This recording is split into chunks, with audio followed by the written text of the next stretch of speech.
Avec cette vidéo du chapitre 41 de mes notes de cours, un chapitre qui met en relation les grandeurs physiques, la charge électrique, la vitesse que possède une charge électrique, le champ magnétique dans lequel va circuler justement une charge possédant une certaine vitesse et la force magnétique que va justement ressentir cette charge-là. Donc, on va mettre en relation toutes ces variables-là.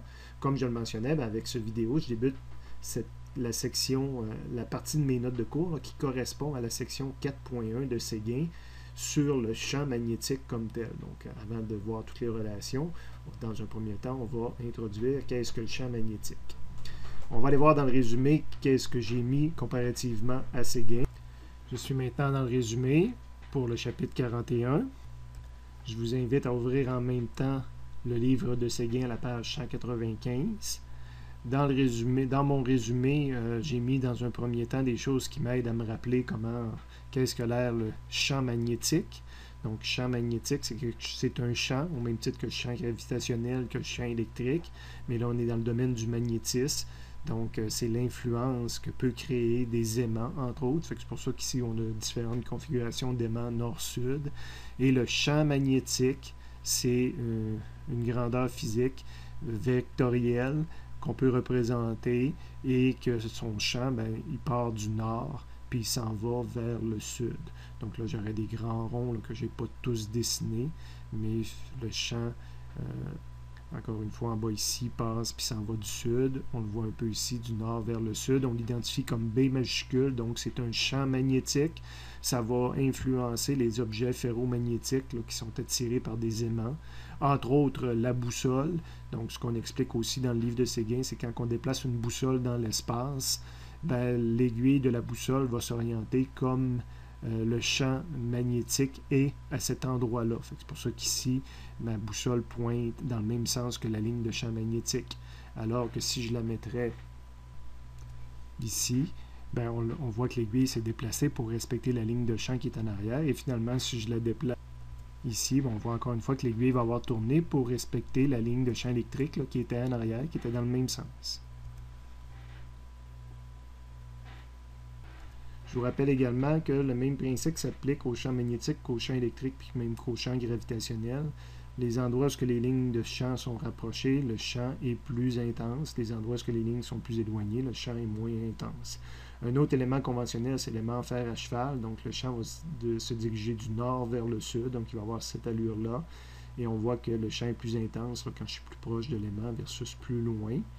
Intéressant, l'aimant presque en fer à cheval, mais qui finit par mettre le nord et le sud l'un en face de l'autre. On va arriver à créer un champ magnétique uniforme des lignes droites dans la partie centrale de l'aimant ici. Vous allez voir que dans cette partie-là de la matière, souvent on va avoir besoin de montrer, exemple, un champ magnétique sortant de la feuille, donc le dessin d'une pointe de flèche, ou un champ magnétique entrant dans la feuille ou dans l'écran, donc le derrière de la flèche.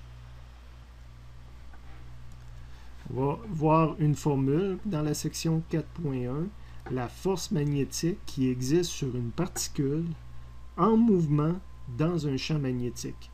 Donc, la force qui existe sur une particule, je répète, en mouvement. Donc, dans la formule, on retrouve cette force-là va être plus grande en fonction de la charge, la particule qui se déplace. Donc, plus le Q est élevé, plus la force magnétique qui s'exerce sur la particule Q va être grand.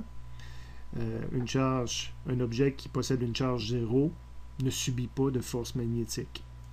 Ça va tenir compte aussi de la vitesse. Ça, c'est la formule vectorielle, mais je pourrais dire à peu près la même chose en utilisant la formule que je vais utiliser pour mes calculs. Donc, en laissant tomber l'aspect vectoriel. Donc, on a le Q, même observation. On a le V.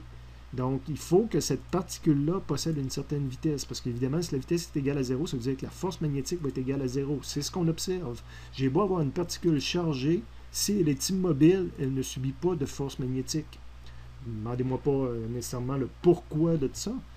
Il faudrait demander à la personne qui a pensé tout l'univers, mais c'est ce qu'on observe comme physicien. Si la particule n'a pas de vitesse, je n'ai pas de force magnétique.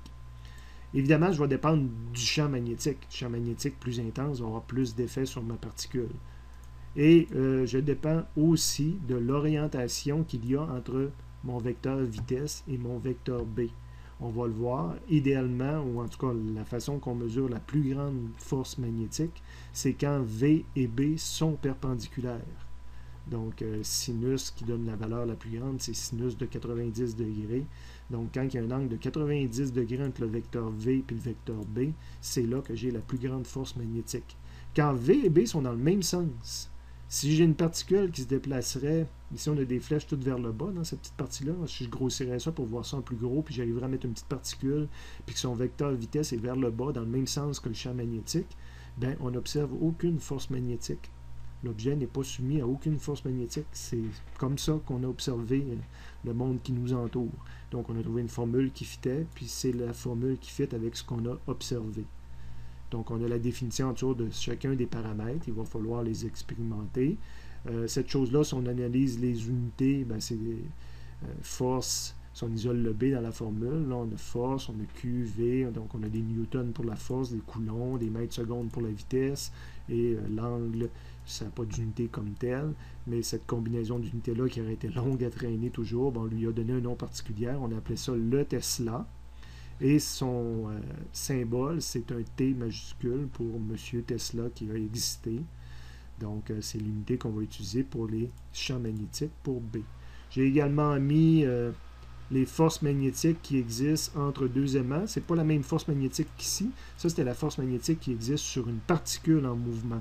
Mais évidemment, lorsqu'on met deux aimants l'un en face de l'autre, ils vont avoir tendance à s'attirer ou se repousser, dépendamment si on a mis nord-sud ou des pôles équivalents. Quand on met nord-nord ou sud-sud, ils se repoussent. Vous avez toutes les configurations possibles ici. Bien, ça va créer aussi une force magnétique, mais on n'a pas de formule qui nous permet de calculer cette force magnétique-là facilement.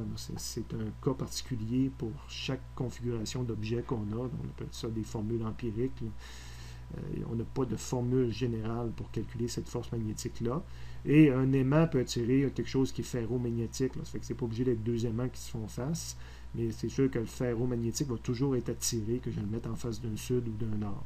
Fait que ça, c'est mon aimant, puis ça, c'est le frigidaire. Ben, ça s'attire toujours l'un et l'autre. Il y a une autre unité qu'on utilise dans le domaine, c'est le Gauss, qui est utilisé pour un aspect historique. Ben, un Gauss, c'est 10 à la moins 4 Tesla. Fait qu'on peut avoir à faire des conversions d'unités des fois. Puis le Gauss, c'est une personne aussi, M. Gauss. Donc, c'est le G majuscule. Dans cette partie-là aussi, on va avoir à utiliser la règle de la main droite pour savoir la force magnétique et dans quelle direction. Sans aller dans le détail, c'est un produit vectoriel, c'est une multiplication de deux vecteurs, mais ce n'est pas le produit scalaire, c'est le produit vectoriel. Donc, le vecteur résultant va toujours être perpendiculaire aux deux autres vecteurs, aux vecteurs V et B qui ont servi à faire le calcul. Et là, comme je vais vous le montrer en classe avec plusieurs exemples, parce qu'il faut se pratiquer pour réussir à bien trouver ces choses-là, ben, on va utiliser ce qu'on appelle la règle de la main droite. Donc, notre main, je vais vous le montrer, va représenter le V. Je vais tourner mes doigts. Fait que là, j'aurais mis ma main, ma paume de la main, si on veut, vers le haut. Puis, je vais tourner mes doigts vers le B. Donc, mes doigts, on le voit un peu ici, repliés vers le B. Ben, le pouce, ouvert comme ça, va me donner la direction de la force magnétique. Et ça, cette règle de la main droite-là, c'est pour une particule positive. Donc, quand j'utilise ma main positionnée avec les vecteurs comme ça pour trouver dans quelle direction est la force magnétique, le pouce me donne la direction pour une particule positive. Pour une particule négative, il va falloir faire l'inverse, tout simplement dire que la force magnétique est dans l'autre sens. Donc ici, c'était pour une particule positive, parce que ma force magnétique est dans le sens du pouce. Si à la place, je mets une particule négative, ben, j'applique ma règle de la main droite, mais je vais dire que la force magnétique est de l'autre côté, tout simplement.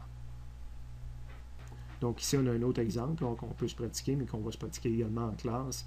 Donc je mets ma main, la paume ouverte dans le sens de V, de façon à ce que mes doigts, quand ils tournent, s'en aillent vers le B qui est rentrant vers la feuille. Donc vous voyez, ma paume aurait été vers le V, là, elle est déjà fermée, mais je mets ma paume en premier dirigée vers le V, de façon à ce que quand je tourne mes doigts, ça respecte le B. Donc là, mes doigts sont tournés rentrant dans la feuille. C'est le B qui est rentrant dans la feuille, puis le pouce me donne la force magnétique. Le pouce donne la force magnétique pour une particule positive. Pour une particule négative, ben, je dois dire que c'est dans l'autre sens que le pouce. Ça complète pour l'instant ce qui correspond à la section 4.1. On va aller travailler avec ces notions-là dans des questions instantanées ou des situations de ces gains.